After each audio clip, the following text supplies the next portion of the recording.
And welcome to another exciting episode of the KLIQ Nation's Comic Book Chronicles.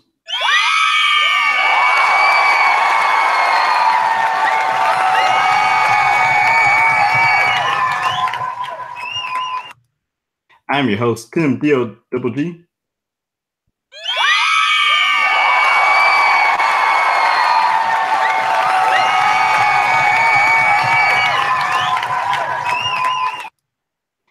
And the man behind the sound effects is at Agent_70 on Twitter. What's up, everybody?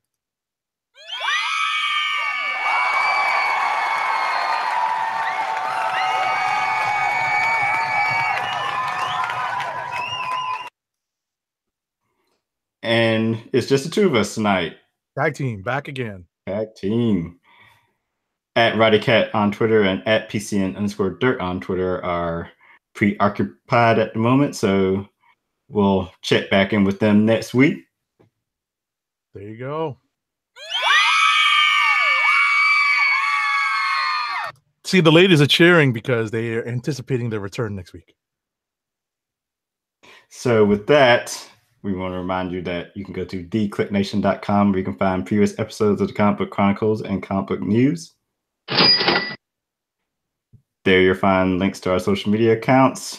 We're on Twitter, Facebook, YouTube, Google+. And make sure to subscribe to the podcast by going to iTunes, Stitcher Radio, YouTube, Google Play, and TuneIn Radio. And we are also a part of the Cold Slither Podcast Network. Go to cspn.us. Do it today. Do it today. And while you're there, make sure to buy some Comic Book Chronicles merchandise by going to shop.cspn.us. Remember, we record live every Thursday night, 9 p.m. Eastern Time, and you can watch weekly by going to thekliqnation.com/live. And if you're talking comic books on social media, make sure to use the hashtags Comic Book Chronicles and CBChron to join in the conversation.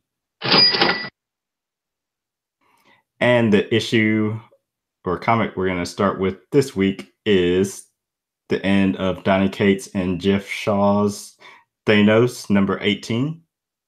Yes, it is the final episode of the final story arc, which is entitled Thanos Wins.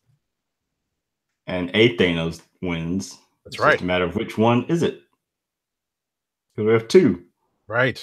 So as Tim was just mentioning, we have two in this because if you haven't been following along, you really should. You really should go back now that the story arc is finished and reread this. This is definitely going to be in a collection. We highly recommend this series, especially the last few story arcs, because there's a reason why we're dealing with two versions of Thanos. One is arguably the present tense and one is a future tense. And we've gotten a lot of death and destruction throughout the series as the two Thanoses teamed up to take on the Fallen, also known as the Silver Surfer, also known as the future God of Thunder. Right. Who he was.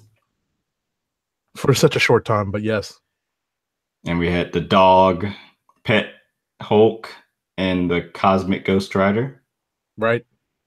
But all of them are no more, and all that remains on the charred remains of Earth are Thanoses and Lady Death, who has come to greet them.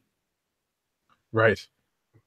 But she keeps her distance because there's one more deed that remains to be done, and that is for young Thanos to kill his future self. Right. So future self can then be with Death, because that's the only way to get with Death. Exactly. That's one of those things that Thanos, I guess, during our previous storylines, our previous encounters with him and his infatuation with Death, just didn't quite get. Yeah. So Thanos has become a softie in his later years, and he tries to impart some words of wisdom to his younger self, but he's not trying to hear all that. Yeah, he's not having it. And then, of course, they fight, but young Thanos stops short of killing his future self, King Thanos. Right. once he starts begging to be killed, using the word please, but kings do not beg. Right. It's very much in the line in the vein of uh uh I think it was the Spectacular Spider-Man cartoon. I don't know how familiar you are with that. I know I've talked about it on the show, but it reminds me of Norman Osborn and Harry Osborn in that story where where Norman's always like, I never apologize, you know, and you know, he sees it as a sign of weakness, and that's something that is, you know, echoed here in this story where future tense Thanos is you know, gotten soft as Tim alluded to, and you know, the our present tense Thanos is all like, nah, that's, you know, I never apologize. I would never bring myself down to do that. Um, I wanted to mention very quickly what struck me in this issue was some of the and obviously they're not going to have Death speak, but some of the facial expressions that Jeff Shaw gives her made me actually laugh out loud or giggle. You know, I just sort of like snickered and just like, oh my god, that's Was just one of them when Thanos realized what he had to do, and she like does the like, you got on the nose. yes. Yes, and also where she's literally giggling herself and she's like covering her mouth like this. I'm like, "Oh my god, I can't believe I'm seeing this." Yeah, so uh, Thanos is determined to go back to his time period using the time stone and the energies of the Galactus Herald to go back and prevent himself from ever growing up to be the pleading mess that he's become, Right, which actually ends up happening. And the future timeline is erased, and all that's left is darkness and death. And right, that's why any story, whether in the real world or in the Marvel Universe, ends with death. right. Even Thanos wins. Exactly, exactly. This was a very you know, it was a very fitting end to this story. Very, very fitting. Yeah. And we also benefit from um an exit letter, an exit blurb from Donny Cates, and he teases in the exit letter that you know, basically where this is all leading to. This is all leading into the summer event, Infinity Wars. So you know, this is definitely a good jumping on point if you're interested in, you know, trying to figure out where Thanos is coming from yeah, as we come up on that summer event. Yeah, so stay tuned for that. And he teased another project coming up. I know he said that. I know Kate said that this was always the planned ending for the series, but maybe not. Well, maybe it was just the Thanos annual, maybe because in 2 weeks there's going to be a Thanos annual, and apparently they're going to, you know, they're going to explore the Cosmic Ghost Rider, aka spoiler alert, um,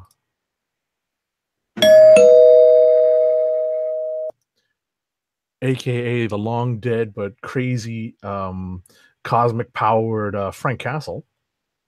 Mhm. So yeah, the mini series for the Cosmic Ghost Rider. Right. All right. Let's see what else do we want to jump to. We were talking about Captain America 700 before the show. Right. And I, you know, and as a resident Cap fan on the show, I'm a sucker for, you know, for some sentimental storylines involving Captain America, and Wade seems to be pretty good at them. You know, I harken back to the original Wade Garney run on Captain America before Heroes Reborn, and then in Heroes Return, Wade and Garney also had a nice little run on Captain America, and then I believe the spin-off title was Captain America: Sentinel of Liberty, but I could be wrong. My memory may be failing me. Um, this issue is awesome. It's issue number 700. It's one of those anniversary issues. It's a potential click of the week for me. I have to tell you that Sam Nee's cap art really hasn't felt that dynamic to me. It felt a little sometimes misplaced. But I felt like he really hit his stride unfortunately, right at the end of his work on Cap. Um, and, it definitely had a lot of action and just characterization was rich in his artwork in this issue. Um, I got a little misty eyed reading this. I got to admit, because there's a couple of if you're looking for something to inspire you, there's actually a line in here where Cap says something, and Bruce Banner, who's I guess no longer able to turn into the Hulk at this point in this story, um, basically says that's like the least Cap like thing I've ever heard him say or heard you say, and referring to Cap. And we go from that to probably the most Cap thing you'd ever hear him say, and it's pretty rousing. It's pretty stirring. If you thought his little off the top speech in Winter Soldier was good, this one's pretty good too, and it's nice and short and sweet. Got a little misty eyed, can't lie.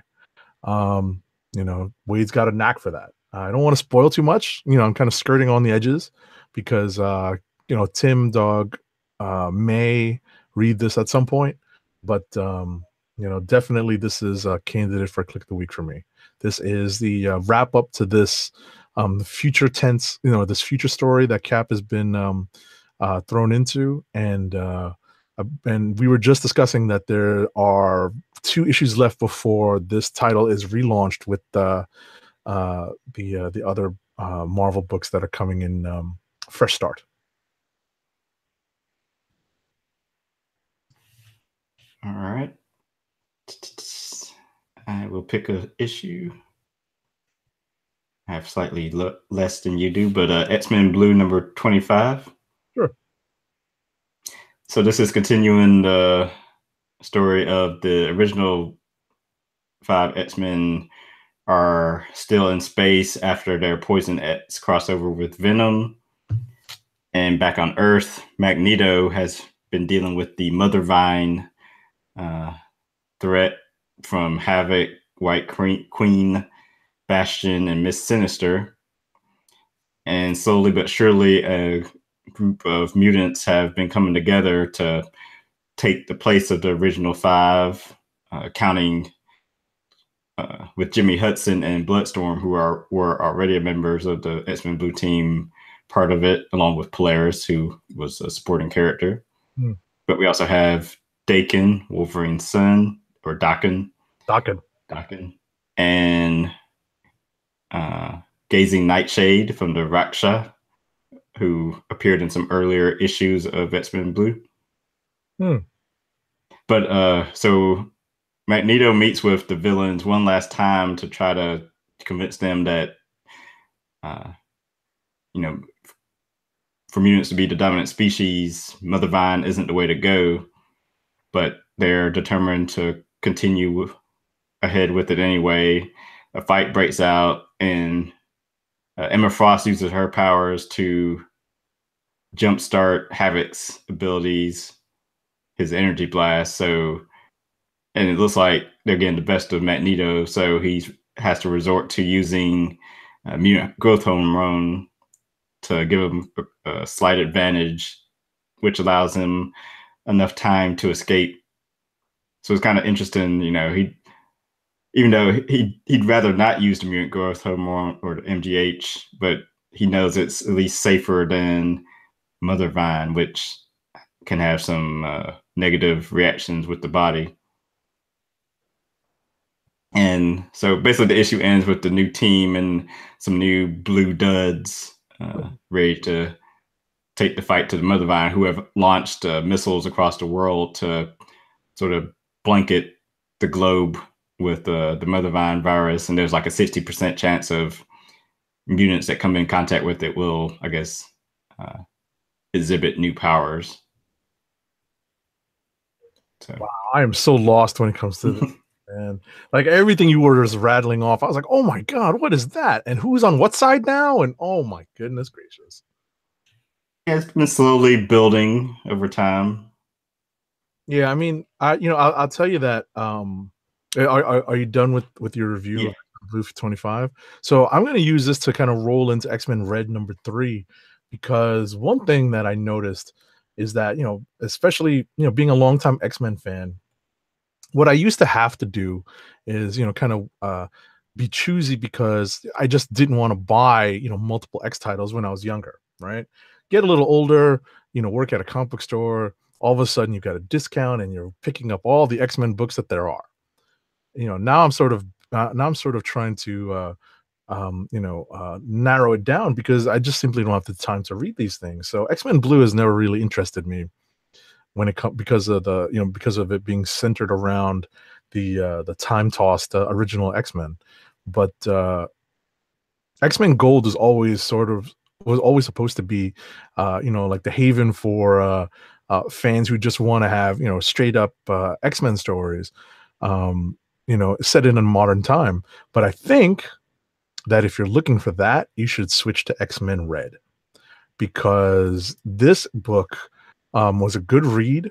The story through 3 issues reads far better than anything that I've read in Gold to this point. And just as a quick recap, because it's basically the same story, kind of arcing over the first 3 issues, is that the Jean Grey X-Men team, they've been wrongly accused of murder, and they're now in political exile, and they're on a rescue and recruitment mission. Meanwhile, Cassandra Nova is back, and she's putting an evil plan into action. So without spoiling too much, that's basically what's going on.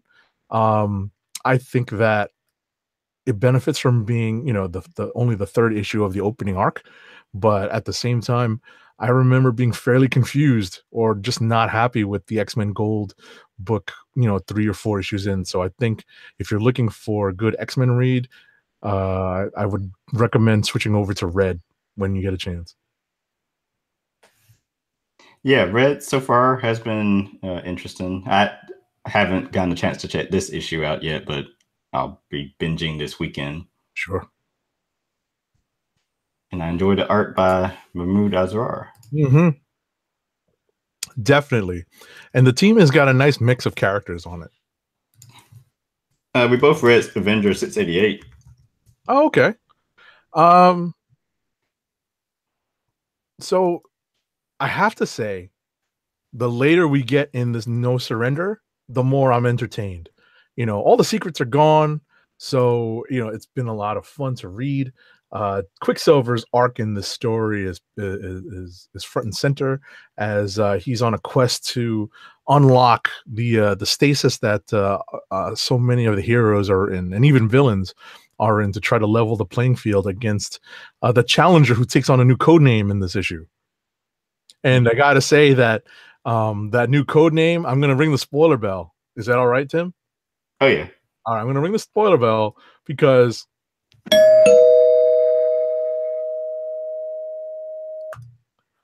the Challenger's new code name evokes so many things. It evoked Transformers, evoked old school hip hop to me, because the code name that he chooses is Grandmaster Prime. And Not very creative. I'm like, yo, is Flash gonna come in here with the, the Furious Five? Is he gonna have a Furious Five? He had the Lethal Legion, so What happened to them anyway? they all died, or they're all like on the periphery, I think, because the competition ended. Like the Pyramoids being claimed. Yeah. So there's somewhere out there. I think there's still a few more issues left in this, so we'll find out where everyone is. Yeah, it's like 2 or 3 more. Yeah. But it's entertaining. I have to say that this issue was definitely entertaining, and it feels like because it's a weekly thing, is it weekly or bi-weekly? Weekly. Yeah, see, because it being a weekly thing, I'm not all that familiar with that pacing. I did not read New 52, the 52-week thing. Mm-hmm. Put out, so I'm not used to this particular style of reading where there's something new happening every week, and there's a good amount of padding, but at the same time they're also jamming in a lot of story. So It's proven to be a little bit hard to unpack, but now that we're nearly at the end, it's a lot of fun. Cool. I like seeing was it Stefano Caselli did at least finish the issue off on art. I do like that they're introducing more of the frozen heroes back, Mm-hmm. with Quicksilver seemingly sacrificing himself to bring them back. All right. The key word there, seemingly. And we also had Sunspot declaring himself the strongest, was it strongest mutant on the planet? Is that what he says? I know what's funny about that is yeah, strongest mutant on Earth. Wow. Yeah. Who knew? Yeah, who knew? Wait, wasn't he suffering from the legacy virus? Yes. I don't really know what happened with that. That's the article that Tim Dog 98 was wrote that I read this week. It was a we'll get to that in the news, I think maybe. It was a Colossus legacy virus theory. Oh yeah, yeah. Sorry, that's some inside baseball there, folks. We were discussing this right before we started. That's what you That's were what I read. referencing. That's why I couldn't remember. So, but anyway, yeah, I'm not 100% sure how we've gotten to not reading US Avengers or New Avengers that closely. I don't know where Sunspot is power-wise because they had made a point of having him not use his powers because they would be harmful to him. So the use of them would be harmful to him. So we've basically seen him running around, exercising his wit and his money as the owner of AIM. So uh, it's interesting to see. I guess at some point they'll explain what's going on with this because if just to refresh everyone's memory, Sunspot's basically like a solar battery. He's like a version of Superman to that extent. So, but not to that power level and not with that diverse power set. So, basically super strong, not quite invulnerable. My understanding was that he was always rather vulnerable when he was powered up. So. It's interesting to see where they're taking him in the evolution of his powers.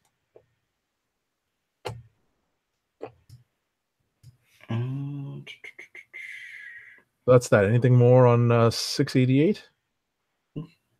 No, not that I can think of. All right. We actually So, might be in rapid fire now. all right. So, what is? Oh wait, we both did Red Champions. Oh, there you go. Champions 19. New Yes. story arc, new creative team. Yeah. So, what do you think of the new start? So far, so good. I liked it. I liked it. It was Trying to have Riri be sort of the outcast who all she cares about is her science. you know what? It made sense it made sense because she technically is the newest member of the team. So, there would be some greater familiarity between the other team members. So, having her kind of be like, slow to warm up made perfect sense. And it seems like there's a lot of overload when it comes to scientific minds. I guess some of the more classic Avengers lineups really only had maybe one or two big brains, Mm-hmm. come up with the science and the tech solutions. This team is loaded with them. They've got the new Wasp, they've got Ironheart, they've got Amadeus. Got some smart young thriving Marvel heroes. Yeah. That should hopefully be around for a while. Yes, I hope so too. I hope so too. I hope they can really keep this energy going and make this, the Marvel equivalent of Teen Titans. I do like the new artist who is it Sean Isaacs or something like that. I forget how you pronounce his. Not sure how you pronounce his last name, but Oh, yeah, it might be Isaacs. Isaacs. yeah. Yeah. So he did a couple issues of Jim Zub's Uncanny Avengers, and they also worked together in the independent circuit, I believe. Ah. Yeah, his art is solid. So Very. good stuff. Yeah. And that's the last thing we both read. Alrighty. So let me jump to there's not much left. We actually, we've covered most of the books. All I've got left is Exiles #1. I have to tell you that I picked this up in physical form, and I read this because it's written by Saladin Ahmed, the writer of Black Bolt. Gotta say that I hardly read any previous incarnations of the Exiles, but prior knowledge isn't necessary because Saladin Ahmed sets up a mission for Blink and fills us in on some of her previous experience as an exile.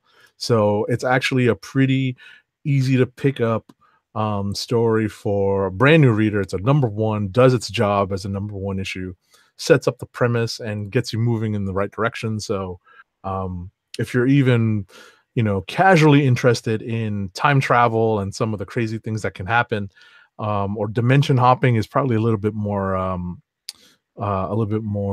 proper, at least with the Exiles. But in this case, it's a little bit more time travel. Um, Pick this up; it's a lot of fun. It's a good place to jump on.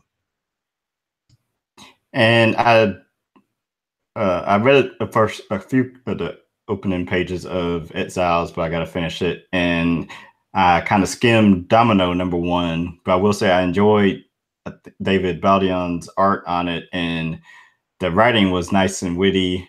There was a lot of back and forth between Domino and I think it's Outlaw is her buddy that she Yeah, hangs out with. you got me. And it's also the birthday party for Domino at near the end of the issue, which it turns into a star-studded affair. Okay. A couple of ex-boyfriends show up. Oh, interesting. Yeah, but it looks like it's gonna be a fun book. All right, I have to try to catch up on that one. I'm binge reading this weekend. Yeah, I am too, because as you see, we didn't read any DC. I was gonna mention. I read Detective, but they're doing stuff with the OMAC, I guess. The General. So yeah, Detective Comics. I forget. Let's see, Detective 978. Ulysses Armstrong, I think his name is, or Hadrian. Ulysses Armstrong, I think his last name is. He basically finally turns into, he finally takes on the General moniker, and he's unleashed OMAC on the colony soldiers, so taking over their suits. And Batman meets with Batwoman and his uncle to sort of hash out their differences until they're attacked also by OMAC. There you go. So we didn't even have to do rapid fire. We just covered the books we read. Yeah. So yeah, I didn't get to any DC this week. There's a decent. I wanted to read Immortal Men, but did not get to it. I did open that up. I did not have a chance to read it today. Thanks for reminding me that was on my list of things to read. So hopefully I can catch up on that. Yeah. Alrighty, so we're heading into Clicks of the Week.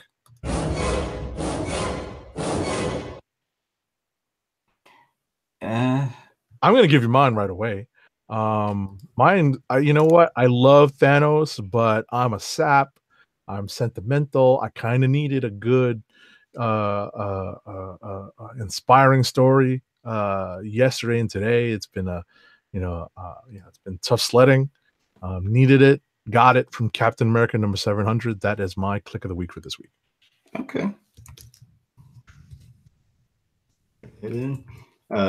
Doug and myself are going with Thanos 18. Gotcha. And Roddy Cat, I don't think, gave us his. So right, I think he's a bit behind on reading this week, so hopefully he'll be able to fill that in going forward. So before we transition into the news, we'll do our first ad read of the night. Our first ad read of the night is for Wink, the personalized wine club. Wink is a world of wine delivered right to your door. From rosé to Cabernet to Torronté, Wink has over 100 styles of wine to discover. Ever try an orange wine? Wink connects you to a world of exclusive wines tailored to your tastes and delivered directly to your door. Wink delivers 4 bottles of wine to you every month with free shipping. You can pick your own bottles or let Wink choose and match to your taste. It doesn't cost a thing to become a member, and you can skip or cancel anytime. And now the listeners of the KLIQ Nation's Comic Book Chronicles can enjoy an exclusive discount of $20 off your first order. To place your first order with $20 off and to help keep our show free for you, go to our network website at cspn.us/wink. That's cspn.us/WINC. Wink wines through CSPN. Do it today. Time for the cinematic news. Cinematic news.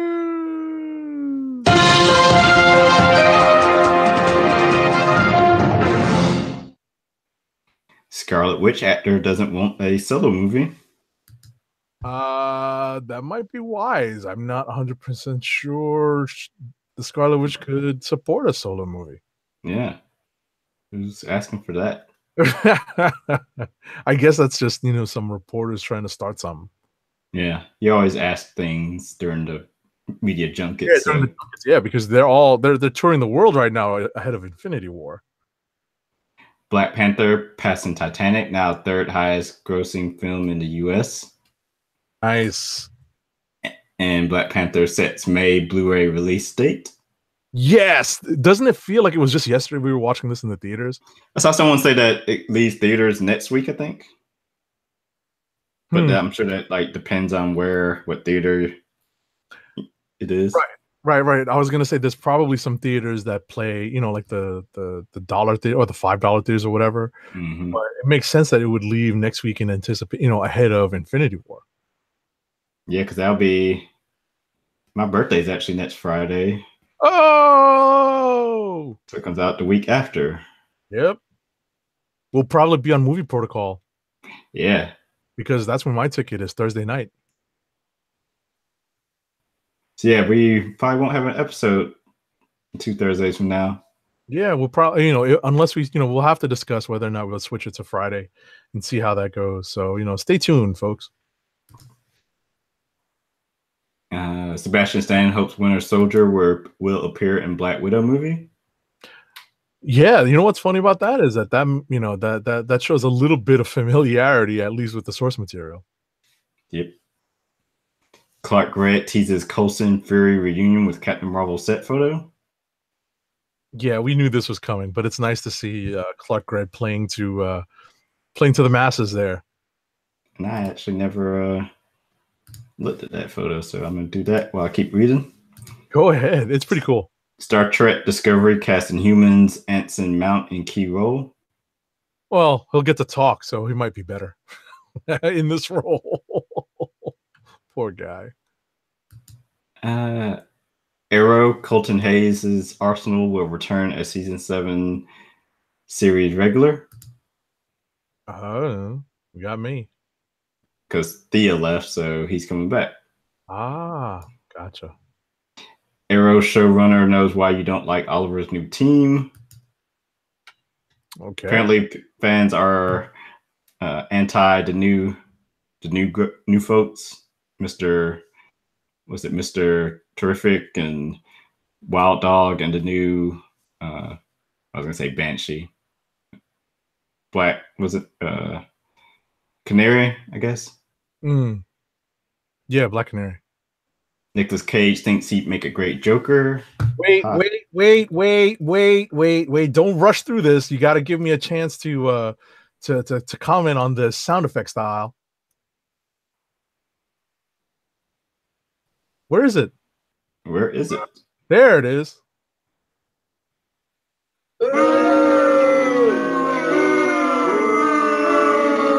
Okay, and then there's hold on. I'm still looking because I am not happy when Nicolas Cage tries to insert himself into stuff that we might actually like. Goodness gracious, I'm looking for the really oh man, I can't believe I can't find some of my favorites because Boo, I guess. Hey, Boo! And then there's. And last but not least.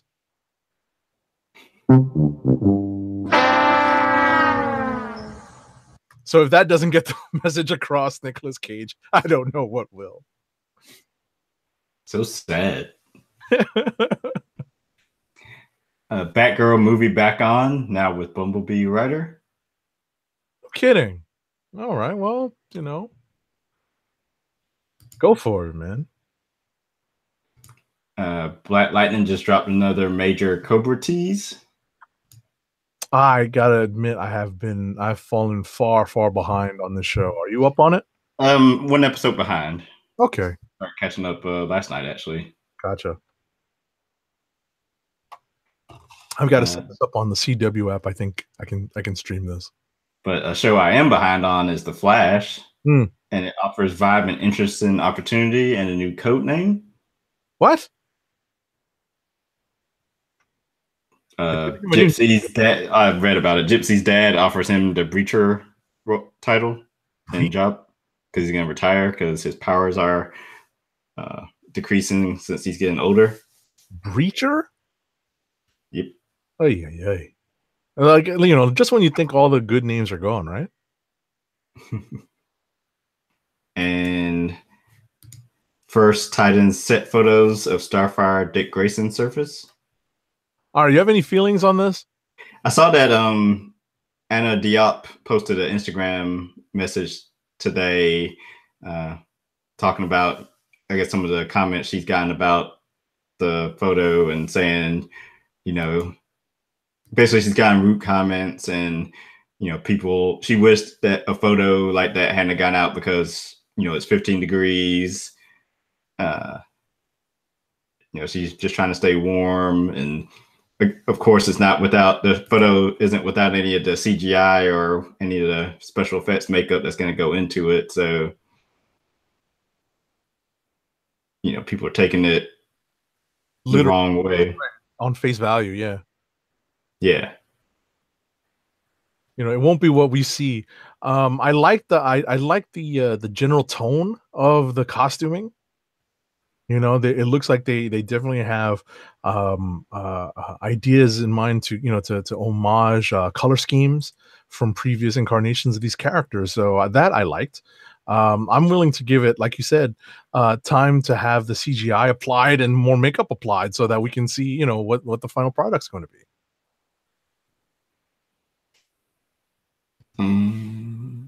Gotham City Sirens movie may have quietly become Birds of Prey again. Okay. Preacher book season 3 debut date. Chuck McCann, comic actor and popular kids TV host, dies at 83. Rest in peace. A good, one of the classic voices of Benjamin Jacob Grimm. Marvel's Jessica Jones renewed for season 3. Not a surprise, even though the second season was kind of lackluster. We didn't have enough of support to do a Treasury edition just for Jessica Jones. So, I haven't even watched it. So, yeah. Amazon shows off its updated take on the adventures of Rocky and Bullwinkle in a new trailer. I haven't seen it. Oh, and here's the article. DC's Titans actress responds to Starfire backlash and hate speech. And in comic book news, images of Flame Toys IDW non-transforming Optimus Prime prototype. Okay. That's a mouthful. Yeah, right? Thanos' Infinity Gauntlet is revealed in all its glory thanks to Hot Toys' new replica. That's always good. All those Infinity Gauntlet toys are proving to be very popular. At C2E2 a couple weekends ago, Marvel announced updates and additions to its slate of podcasts. Yes, they're becoming more diverse in their offerings of podcasts. I don't know if you've been keeping up with any of the newer podcasts. They did relaunch The Women of Marvel. It's pretty good. They had a couple of cool episodes recently. Okay.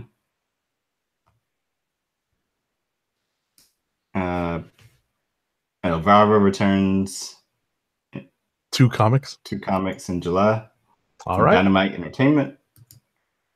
Valiant Entertainment as Joe Illidge as executive editor. Yeah, real quick. Yeah, exactly. Formerly of Lionforge. Yeah, former senior editor at Lionforge. I saw announcements over the C2E2 weekend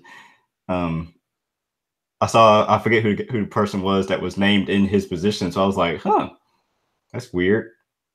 But then like the following couple days later, it came out that he was moving to Valiant. So good for him. Right. Thankfully, Roddy Cat organized this so that these two stories are coming back to back. The reorganization and um, uh, reorganizing of the editorial team at Lionforge in the wake of Joe Illidge going to Valiant. Just real quick, Joe Illidge is actually local to me here in Brooklyn, so hopefully when if I run into him, I'm going to ask him, what prompted the move. But I was kind of worried that Lionforge would be directionless, but I'm glad to see that they came out right away with a new editorial team. Yes, sir. And so yes, my Lionforge has a new Catalyst Prime editorial team. Johns and Fabeck to explore DC Rebirth 3 Joker's mystery. Yeah, I totally forgot that was a thing. Mm-hmm. DC's Catwoman stars a new monthly series from Joelle Jones. Mr. Miracle #9 pushed back a month. Boo! What's the reason? Oh, no reason. Probably more, give Gerard more time, I assume. Probably. Black Panther's Dora Milaje meet the X-Men in second Wakanda Forever issue. Stan Lee needs a hero. Elder abuse claims in a battle over the aging Marvel creator. I haven't really kept up with this too much, so we don't have much to say about this other than I saw one of the videos at the con, I think was it last weekend that he attended, where he's signing posters or whatever, and it's just kind of like he's like in a zombie, just kind of like sitting there scribbling his name on things. Have you been online to meet Stan Lee at all? No, just because I refuse to stand in line to meet anyone. Well, in my humble opinion, Stan Lee's worth it, and I did it, and I definitely recounted that story here on the show when I did it at a New York Comic Con a few years back, and I spent the money, it was a pretty penny, to get my copy of the Heroes tribute book, the 9/11 tribute book, signed by Stan Lee. And I can tell you that his condition has deteriorated since then. He does not look as healthy. And, even then, you could tell, he was tired, but he was still, responsive. I said to him, I thanked him for working on the book, and I said, Excelsior. And he looked up and smiled. And I was just like, like floating for the next couple of minutes, because that was Stan Lee. It's tremendously sad that there's any sort of drama surrounding him as he gets old, gets to the point where he really shouldn't be making any more public appearances other than Marvel cameos. Cool. Yeah, I was about to say, related to this, Stan Lee denies elder abuse reports and threatens legal action in a new video, saying he's going to sue the pants off these people or something. So he's fighting back. Yeah, I mean, it's alleged that possibly his daughter and some other people are manipulating him into making this video. And Kevin Smith has come out and said that Stan Lee is welcome to live with him. Snoogans. Why not? There's a rumor that CBS bought comicbook.com. I think it's the truth now, because I think it's confirmed. Yeah, I was gonna say the who is it? Who is reverse lookup? Mm-hmm. DC announces beach-themed villain anthology by Dini Bermejo, Beck, and Moore. Okay. And all the Solo, a Star Wars story toys available at midnight tonight. Oh wow! They're gonna release the Solo toys tonight, but where? They're not going into Toys R Us. Apparently. I mean, there was a new Solo trailer this week. Unreal. So where are people going to go for their toys nowadays? Just Walmart, Target? Where do people go for toys? Yeah. Walmart and Target, I guess. So anyway, So that is it for our comic news. I don't think there's anything else in clickbait or anything like that. So I'm going to wrap up the show with our last ad for the night. The last ad for the night is for Blue Apron's meal delivery service. Blue Apron, fresh ingredients and incredible recipes delivered weekly to your door. Skip the grocery store and make incredible meals at home with Blue Apron. Always shipped free right to your home. And now, the listeners of the Click Nation's Comic Book Chronicles can get $30 off your first Blue Apron order. To place your first order with $30 off, and to help keep our show free for you, go to our network website at cspn.us. That's cspn.us. And then click on the Keep Our Podcast Free link at the top of the page. From there, scroll down to the Blue Apron link and sign up for your first order. Blue Apron through cspn.us. Do it today. Follow us on our individual Twitter accounts. I'm at TimDOGG98 and at CBCron. Agent 70 is at Agent_70 on Twitter and Instagram. Roddycat is at Roddycat and at News Nerds Need. And Doug is at PCN_dirt and go to popculturenetwork.com. And with that, we'll be back next week for more Comic Book Chronicles goodness. We are the Comic Book Chronicles, and we are signing off. Tag team. Here it comes. Gotta wait for this to play. Oh, we're gonna get cut off. Oh, stupid YouTube. What a rush! Gotta play a tag team theme coming out. I wasn't sure how much you were going to play.